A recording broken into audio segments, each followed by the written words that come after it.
오늘 우리가 함께 볼 하나님의 말씀은 마태복음 21장 6절부터 9절까지 말씀, 6절부터 9절까지 말씀을 제가 봉독합니다. 제자들이 가서 예수께서 명하신 대로 하여 나귀와 나귀 새끼를 끌고 와서 자기들의 겉옷을 그 위에 얹음에 예수께서 그 위에 타시니 무리의 대다수는 그들의 겉옷을 길에 펴고 다른 이들은 나뭇가지를 베어 길에 펴고 앞에서 가고 뒤에서 따르는 무리가 소리 높여 이르되 호산나 다윗의 자손이여 찬송하리로다. 주의 이름으로 오시는 이여 가장 높은 곳에서 호산나 하더라. 아멘. 가끔 친구들끼리 의기투합해서 사업을 시작했다는 이야기를 듣습니다. 또 가족끼리 힘을 모아서 사업을 시작하기도 하죠. 또 성도들이 힘을 모아서, 목회자들이 힘을 모아서 교회를 개척하기도 합니다. 아마 그 시작은 좋은 관계였을 것입니다. 그러니 좋은 관계에서 시작된 일이니만큼 모든 것이 잘 풀려서 성공했으면 좋겠다라는 마음이 있습니다. 요즘과 같이 경기가 어렵고 힘든 시기일수록 좋은 사람들이 좋은 뜻을 가지고 하는 일들은 다 잘 되었으면 하는 생각들이 있습니다. 그렇게 좋은 관계로 시작한 일이 다 잘 되면 좋은데 잘 풀리지 않아서 그 관계까지 망쳐버리는 경우도 많습니다. 그래서 많은 사람들이 친구끼리 사업을 하지 마라, 가족끼리 일을 같이 하면 곤란하다, 이렇게 조언을 하죠. 잘 되는 경우보다 안 되는 경우가 훨씬 더 많기 때문입니다. 왜 그럴까요? 좋은 관계에도 불구하고 안 되는 이유는 무엇일까요? 하고자 하는 방향이 다르기 때문일 것입니다. 잘 되기만 할 때는 그 방향이 조금 달라도 문제가 되지 않습니다만은 사업을 하다 보면 여러 가지 결정해야 할 순간도 있고 포기해야 할 순간도 있습니다. 그것을 결정하는 데 있어서 방향이 다르면 다툼이 생길 수밖에 없고 서로 이제 갈라지게 되는 것이죠. 신앙생활을 하면서 우리가 겪게 되는 갈등도 크게 다르지 않습니다. 주님과 내가 다른 방향으로 가고자 할 때 우리는 주님께 원망과 불평을 쏟아내게 되고 주님은 우리를 안타깝다고 말씀하십니다. 과연 우리는 주님과 얼마나 같은 방향으로 살고 있을까요? 우리가 원하는 것과 주님께서 원하시는 것은 같은 것이라고 할 수 있을까요? 예수님께서 예루살렘에 입성하셨을 때 수많은 사람들이 예수님을 기뻐하고 반겼습니다. 어제 말씀에서 제자들이 그랬던 것처럼 예루살렘을 중심으로 독립국가를 세울 것이라는 기대감이 사람들 사이에서 많이 퍼져 있었던 것이죠. 그래서 어떤 사람은 겉옷을 벗어서 길에 펼치며 예수님을 환영했고 또 어떤 사람은 종려나무 가지를 흔들면서 예수님을 찬양했습니다.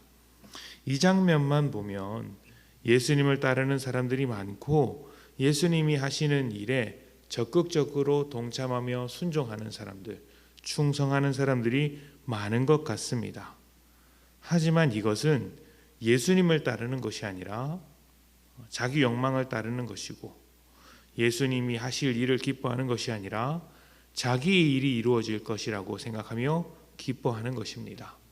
경제적으로 궁핍한 사람은 풍요로운 삶을 위하여 예수님을 환영하고 정치에 불만인 사람은 예수님께서 새로운 정치 세력으로서의 대안이 될 것이라고 생각하며 기뻐하고 있는 것이죠.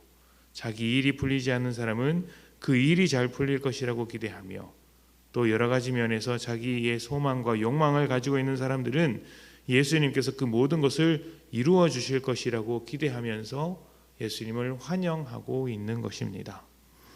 제자들이 높은 자리를 원했던 것처럼 사람들도 자기 욕망을 소망하고 있을 때 예수님은 묵묵히 자기의 길을 가셨습니다. 바로 겸손함으로 나귀를 타고 가신 것이죠. 이것이 세상의 왕으로서가 아닌 하나님 나라의 왕으로서 어떤 위치에서 계신지를 보여주시는 장면입니다. 사람들이 자기의 욕망을 외치면서 주님을 환영할 때 그 환영함 속에서도 자신이 어떠한 길을 걸어갈 것인지 이 나귀를 통하여서 겸손함으로 보여주고 계신 것이죠.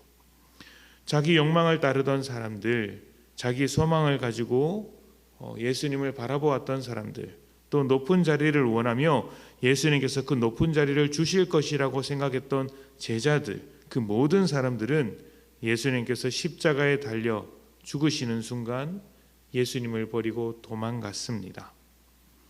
자기들의 꿈이 이루어지지 않을 것이라는 점을 확인했고, 이제 예수님께서 이 세상의 소망과는 아무 상관이 없다는 것을 발견했기 때문에 이제 그 자리로부터 떠나는 것이죠. 이것은 단순히 예수님을 버린 것이 아니라 자기의 욕망을 따라간 것이죠. 우리는 욕망이 우상이라는 것을 너무나도 잘 알고 있습니다.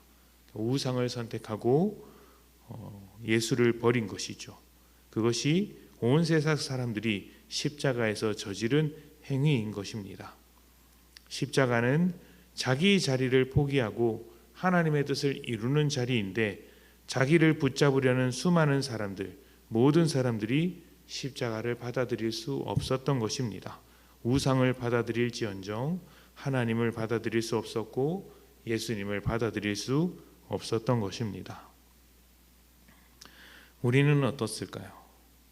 자기를 부인하고 자기 십자가를 지라고 하신 예수님의 말씀이 살아있는 말씀으로서 우리에게 주어져 있습니까? 아니면 내가 원하는 것, 내가 바라는 것을 가득 만들어서 예수님께서 지고 가시는 그 십자가에 얹어놓고 이것을 이루어 주십시오 말하고 있습니까? 우리는 스스로 이 점을 살펴보아야 합니다. 어쩌면 우리는 살아가는 내내 이것을 계속해서 요구받게 될 것입니다. 십자가에 나를 못 박을 것인가? 아니면 십자가의 욕망을 실어서 내 소망으로 삼아 하나님께 요구할 것인가?